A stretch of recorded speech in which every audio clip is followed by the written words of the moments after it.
Hello everybody and welcome to another tutorial. We are going to pick up where we left off with the previous one and go into different methods of selection, specifically the Lasso tool. And we're going to be using one of the other variations of the Lasso tool. The exact name of that is the Magnetic Lasso tool. Fun little one right there. We're also going to go into elements called modes. Now that's definitely going to help out with some of the different selections we're going to be doing. We're also going to get into different filters to help our scenes.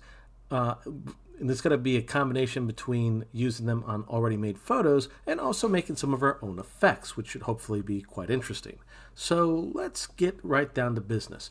First thing we're going to do though is we're actually going to import our pictures a different way. The way that we're going to be doing this is when we actually use the import, instead of using the open, like I just did, you're actually going to use a different option. You're going to choose place embedded. Now what this is going to do is instead of opening up a different file and basically copy and pasting, this will actually put the picture directly into our Photoshop area. So if I click over here, place embedded, and I'm going to bring in a explosion, for example. Now, the nice thing about this too, besides of course importing this in, it's also going to take up as much space as your view has, which again can be quite useful for us in this case. And once you hit return, then it's there relatively permanently. Now, one other thing to kind of keep in mind is if you see a symbol like this, it's a little hard to see in the video, I do apologize.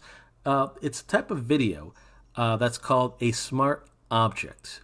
Now, one of the things that you have to kind of keep in mind with the smart object is this is a type of file that cannot be altered usually. You could do some minor adjustments and changes, but if I want to just get rid of certain areas like I did previously, that ain't going to happen. So if I want to actually make this into a proper raster image that I can erase and so on, then what I'm going to need to do is I'm going to need to select my layer, right click, and then over here there should be an option called Rasterize Layer. I'm going to go into the Rasterize Layer area and just give that a click. Now it treats this like a normal raster image, and I can basically do whatever I need to do with this. So that's my first image there. I'm going to do the same thing again with the helicopter because I kind of need them both. So once again, go into File, Place Embedded, and I'm going to do this with the chopper. And again, it's going to take up as much space as it can. If it's a picture that's smaller, which you're going to see a little bit later, then it's not going to take up as much room. So that's something to kind of keep in mind. But in this case, I'm good. So I'm going to hit return. And I'm going to also, as I stated before, right click and choose Rasterize Layer to make sure that this is something that we can edit.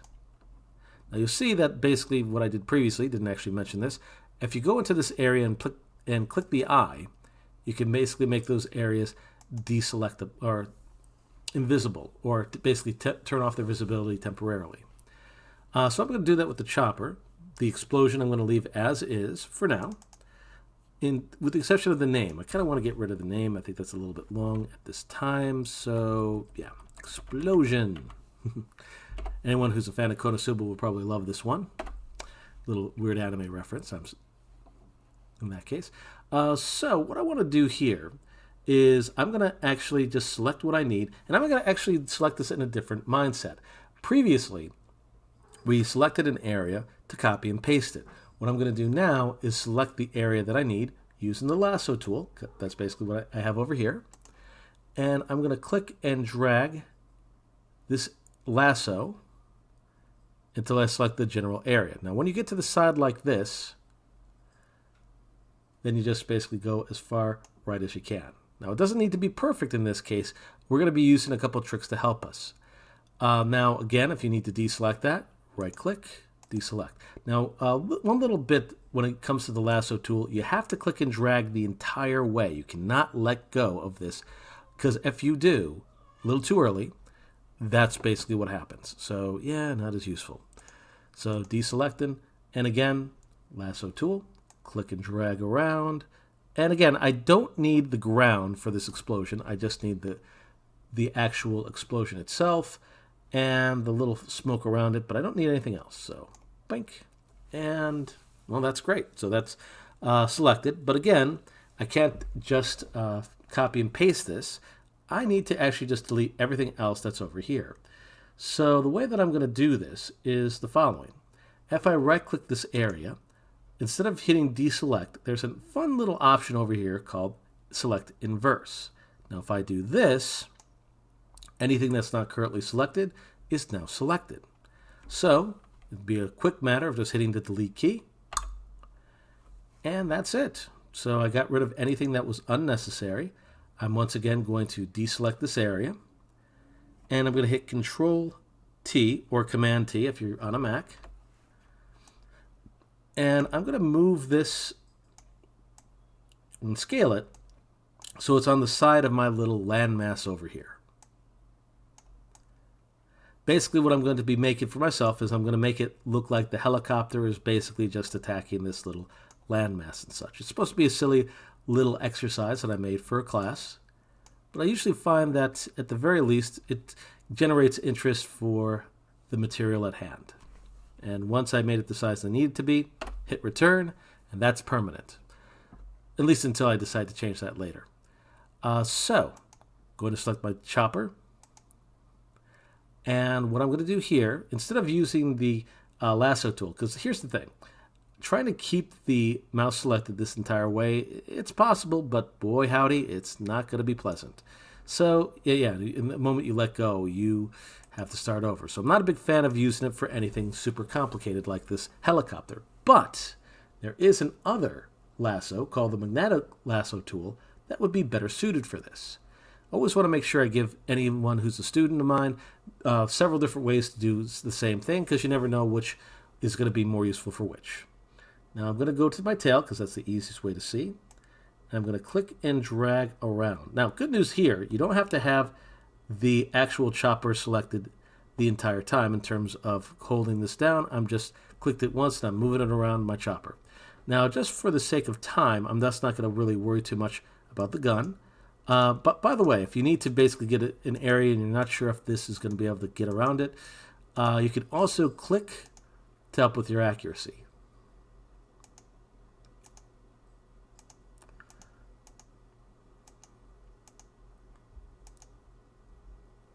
I'm just going all the way over like so. Now, in this case, I don't have to worry about 100% accuracy here, as we're going to be using a blur option, more on that later, to help us with this. But just try and get close.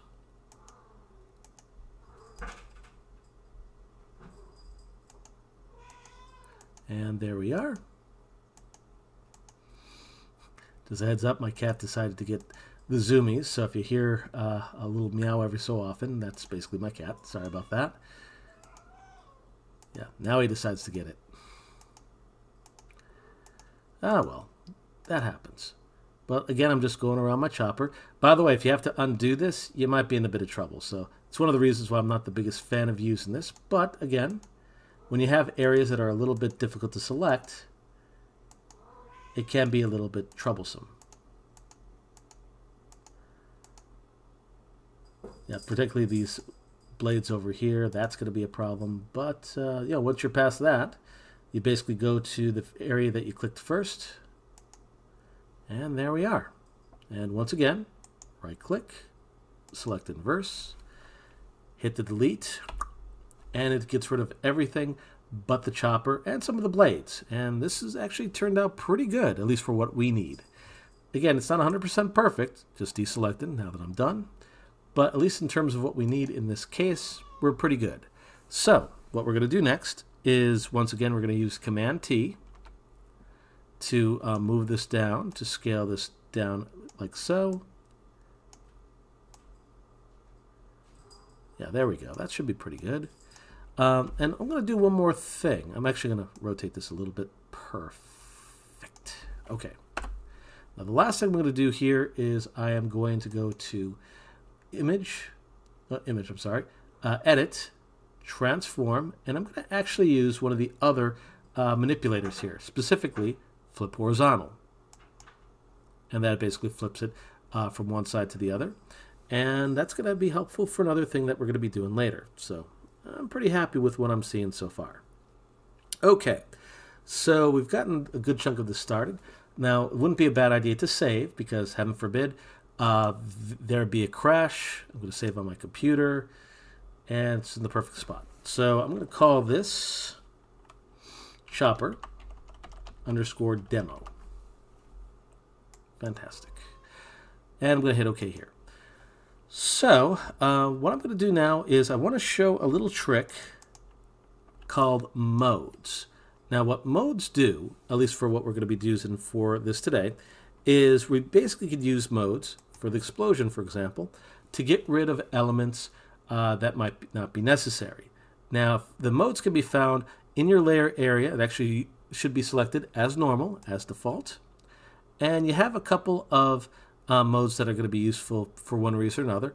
You have one called Darken, which basically keeps the darker areas but gets rid of the lighter ones. As you can see over here, these areas become a little transparent for the lighter sections.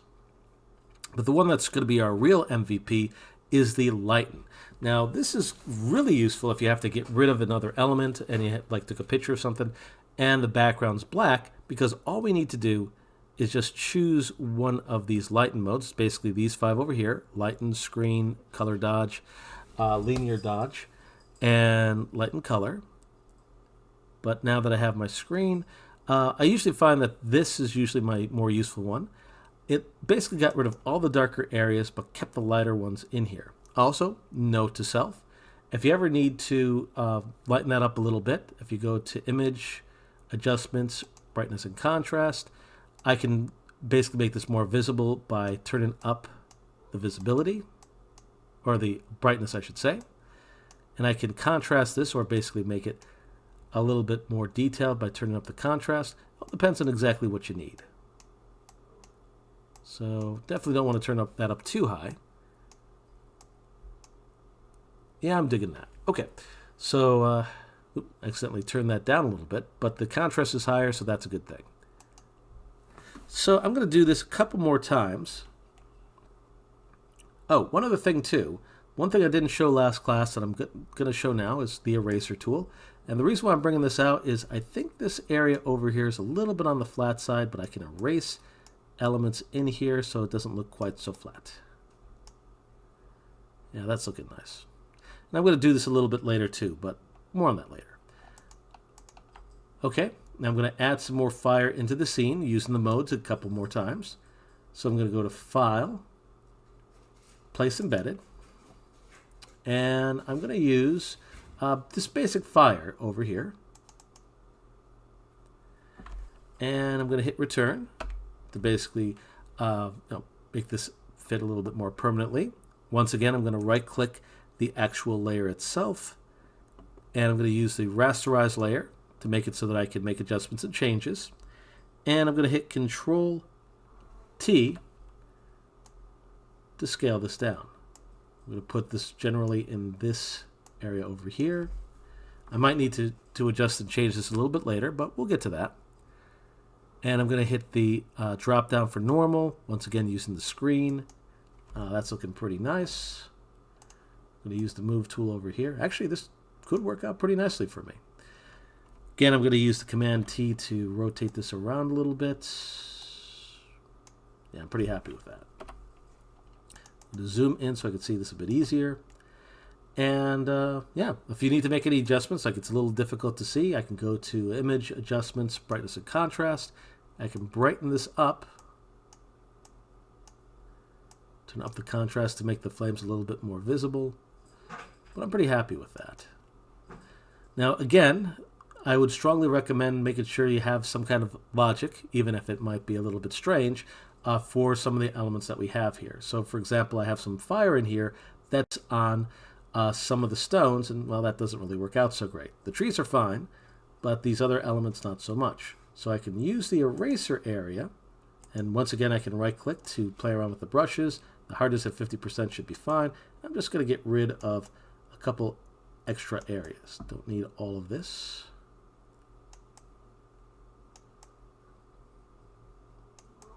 Perfect. Alrighty. So Usually I have my class put in a couple more flames in here, but I think at least for now we're pretty good. I do want to add a little bit of smoke, because where there's fire, there's usually going to be smoke. Actually, when someone says that phrase, it's usually the other way around. Where there's smoke, there's fire. But that's okay. I usually like to put my fire first, then my smoke. So once again, going to File, Place Embedded, and I'm going to choose this smoke over here and hit Return. Now once I'm here, I'm going to once again use my mode. I'm actually going to choose my mode a little early this time. And I'm going to click and drag where this needs to be. Oop, almost forgot. I need to right-click the layer and hit Control-T to scale this down.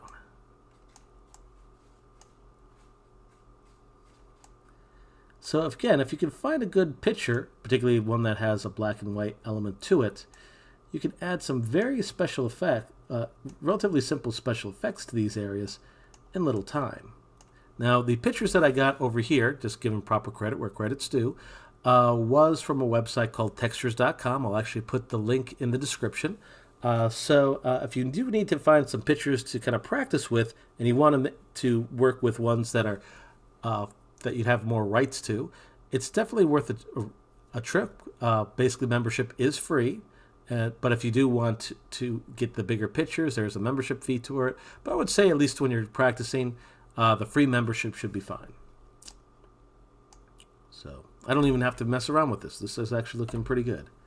Oop, I spoke too soon. That area over here is not looking that great. But again, that's why we made this a raster image, so that I can use the eraser and get rid of a couple areas that are unnecessary. Yeah, there we are.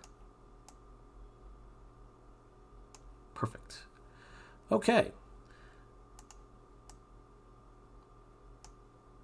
I'm pretty happy with this. Maybe I could erase this area over. There we are. Cool. All right. So we're at the home stretch. We still have a couple more elements to do. That is getting into the filters. Now, the ones that we're going to be using first are very simple ones. Filters like blur. And we're also going to make some of our own little special effects. So the first one we'll do is we're going to select our explosion. Oh, actually, before we even do this, I'd like to actually put the fire and the smoke on in a little bit of a group so that I can keep these a little bit better organized. Now, something you'll notice that when you use Photoshop more often, it's not unusual to have potentially tens, possibly hundreds of different layers, and not organizing them is going to cause you a lot of stress. So to fix this up, you can go to the little group area over here. This is basically the little area where we can delete layers if necessary. This can add more layers. This is going to be useful for the next part of this lecture. And we also have create groups, which if you have these areas selected, makes them into one group. Now, just a bit of a heads up, your layers still exist, and you still can manipulate them. It just organizes things a little bit easier. And that's a good thing, obviously. So anyways, back to our explosion. We're going to go to Filter. We're going to go to, and then again, there's a lot of different options here. Let's actually talk about what a filter is. There are extra little effects that you can use to help enhance a particular picture.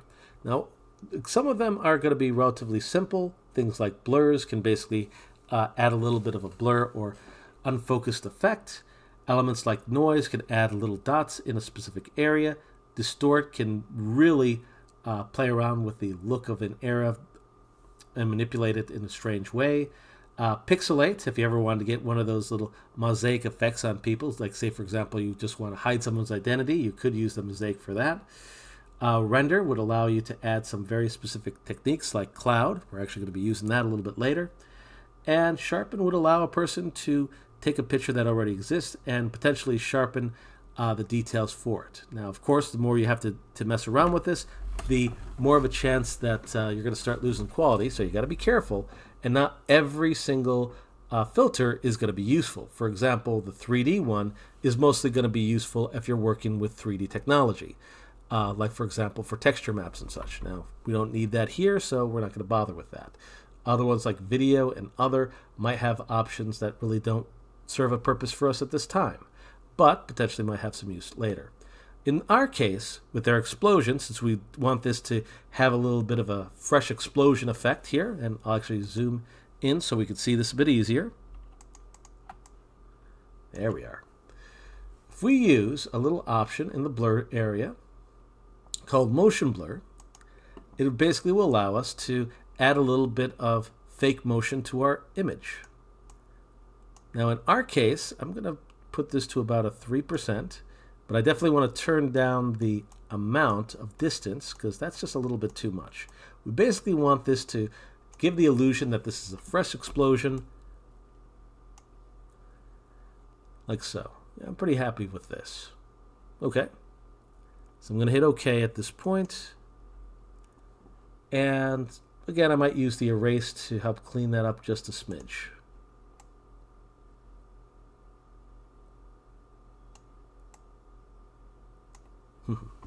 Cool. So I'm pretty happy with that, at least for now. And since it's a fresh explosion, there hasn't been enough time to actually put any smoke in here. Now I'm going to do the same thing for the helicopter. Again, going to Filter, Blur, Motion Blur. Of course, make sure that you actually have the layer for your helicopter selected. That part's important.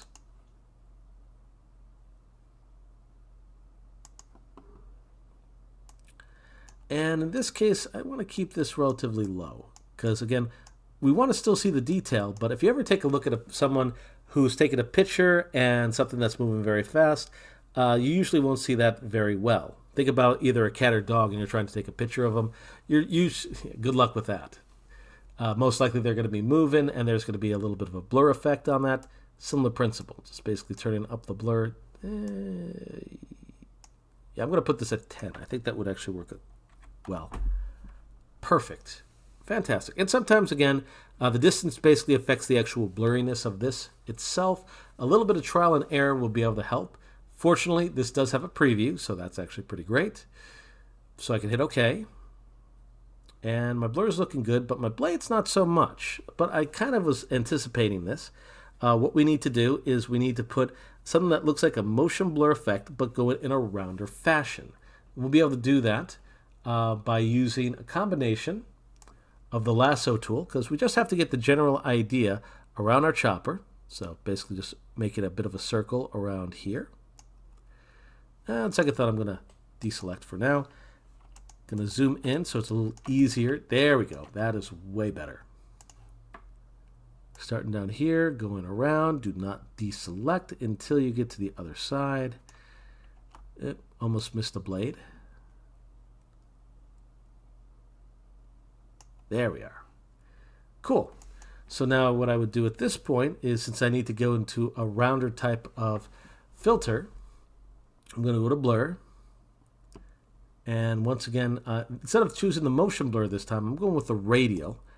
And I'm going to go with something that's going to be very roundish. And so the spin is going to be good. Quality good should be fine. And I'm going to put this, I think, a 60 should do the job. You'll see that's very round over here, so that's going to help us. Hit OK. Perfect. That's exactly what I'm looking for. And that's exactly what that kind of blur can do. Going to deselect. And you'll notice that when you do this, it's only going to affect the area you've selected. So that's pretty awesome. Going to do the same thing over here. I think I might have to zoom out just a smidge. There we go. Again, just try to get what I'm going to do is I'm going to try to get the general area.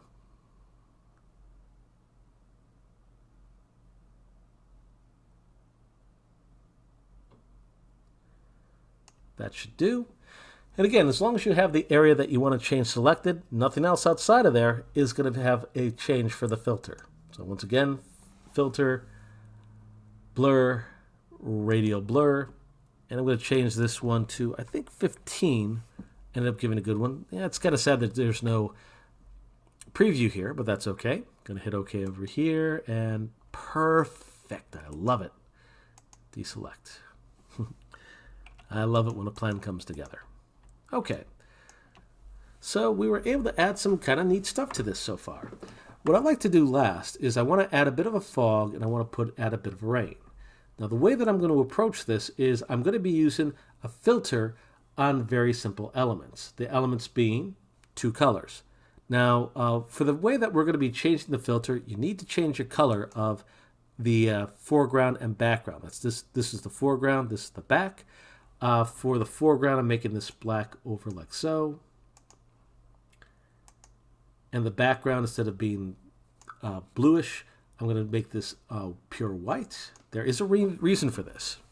I basically want to make sure that there's significant contrast between the two colors. And with black and white, doesn't get much more than that. So, okay. Now, to add in my own custom color, or my own custom effect or filter, I can go to my layer over here, and I'm going to use the Create New Layer area. There we go. I might as well just call this what we're going to be using this. We're going to be calling this a fog. And the way we're going to bring this in is we're going to use this Paint Bucket tool. Now, you might not see this come in immediately. You might have to actually click over here. It might be the Gradient tool, this little icon over here, but change it to the Paint Bucket tool on the new layer we just created for ourselves by hitting this. You give this a quick little tap. Everything's pure black. This is normal and okay. Your stuff's fine, as you can see. Now, to make this simple fog, pretty easy, go to Filter, Render, and Clouds. That's it. Nothing else. Just Filter, Render, Clouds. Yeah, that's like some actually pretty good looking clouds. Only issue that I have now is, well, how do I see my background again?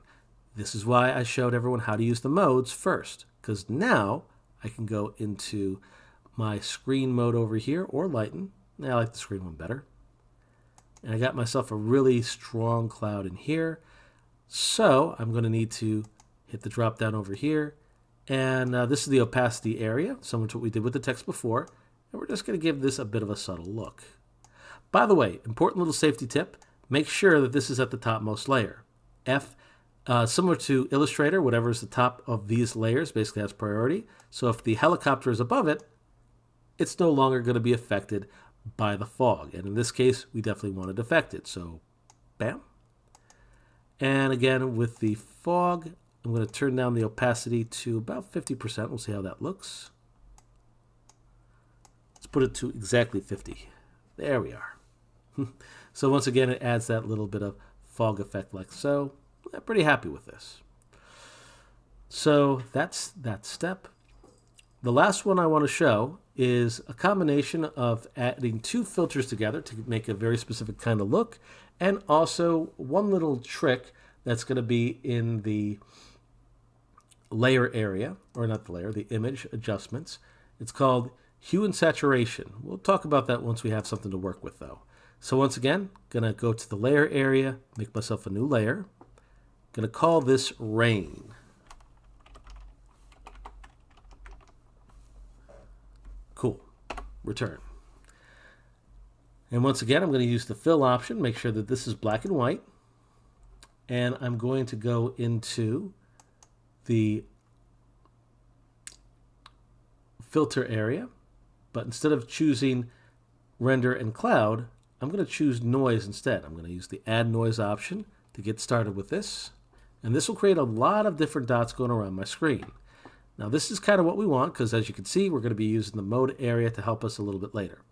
Now, just for the sake of keeping this consistent, I'm going to choose the uniform and make sure it's monochromatic, which basically means that it is going to be black and white. Without this turned on, this could be a bunch of colors, and for us, that's not going to help. But monochromatic is going to be pure black and white, and that's going to be great. So I'm going to hit OK. Now the next step is I'm going to go to Filter. I'm going to go to Blur again. I'm going to go, in this case, to Motion Blur. I'm going to have this go in the direction that I want this to rain. So this is going to be mostly down. And I think a rain of 30 or so should do the job. Now we want this to look like a little bit of a downpour. So this is actually going to look pretty nice. Going to hit OK. Now, one thing that you might want to do, and we'll just do this now. See how the top and bottom area don't have the same consistency as the middle areas? Well, that's where we can use the Control T or Command T to lift up the top and bottom area so we don't see those little sections anymore. So that looks much nicer. Hit return. Cool. Now, one last thing that I want to show. I didn't actually show this last time, but I'm going to show this now. If you use the image in adjustments, you can use the black, instead of using the brightness and contrast, you can use the hue and saturation to literally make an area darker or lighter, or alternatively, you can even use it to change color. Observe. If I go to hue and saturation, again, if I turn the saturation down, that basically makes the area like black and white and such. If I change up the lightness, it lightens that area up. If I go to the darkness, it turns down the darkness. That might be good, it might not. But the important area here is the hue. Now, you're not going to notice a real difference until you turn on this colorize. And now we can see little shades of red, lighter shades, cooler shades, or just all blue if necessary. So I'm going to put this on a little bit later. What I want to do first is I just want to turn on the screen mode. Yeah, so we're getting a really nice rain over here. What I'm just going to do as a last step, just to test this out, I'm going to go to Image Adjustments, Hue Saturation, add the tiniest little bit of blue here. Turn down the saturation so it's not overbearing. Adds a little bit of a nice atmosphere.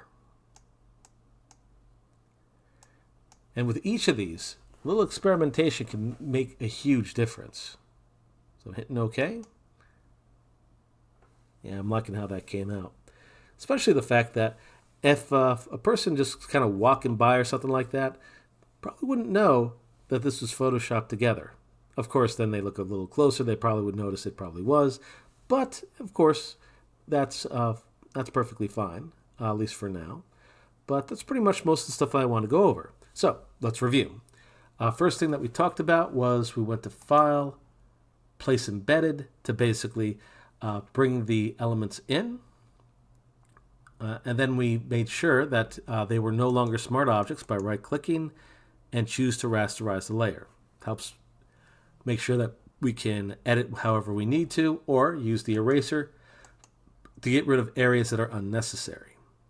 Now we used the drop down over here, and instead of using the normal picture elements, we went down our screen and we used one of the 5 Lighten modes, basically getting rid of the darker areas, keeping the lighter.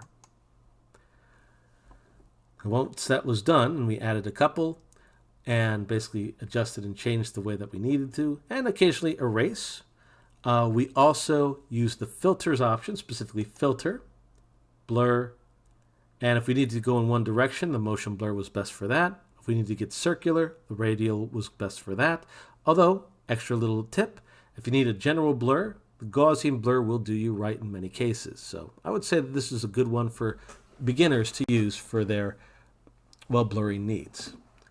Now you can also use this on pictures as you saw previously, or alternatively, if you want to make your own effects, kind of like what we did over here, just make sure that one color is black, one color is white, and then you could use the filter option, render, and clouds to basically make yourself some very simple clouds. Works really well for any kind of fog, as you can see here, possibly other clouds you can make a little later.